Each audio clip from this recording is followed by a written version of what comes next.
সময়ের সাথে নতুন মোড় নিচ্ছে ইরান ইসরায়েল যুদ্ধ।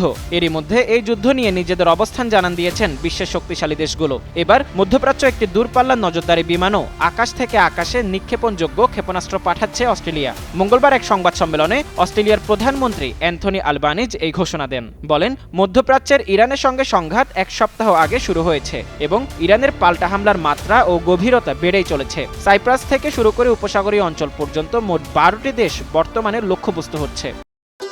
ভবিষ্যৎ হোক নিরাপদ, বিনিয়োগ হোক বিশ্বস্ত, আর আমার পছন্দ সল্ট বে। ওয়েলকাম টু সল্ট বে। রয়্যাল অস্ট্রেলিয়ান এয়ারফোর্স আগামী 4 সপ্তাহের জন্য উপসাগরীয় অঞ্চলের আকাশসীমা সুরক্ষিত রাখতে একটি E-7A ওয়েস্টেল নজরদারি বিমান ও প্রয়োজনীয় কর্মী পাঠাবে, যা ওই অঞ্চলের সম্মিলিত আত্মরক্ষায় সহায়তা করবে।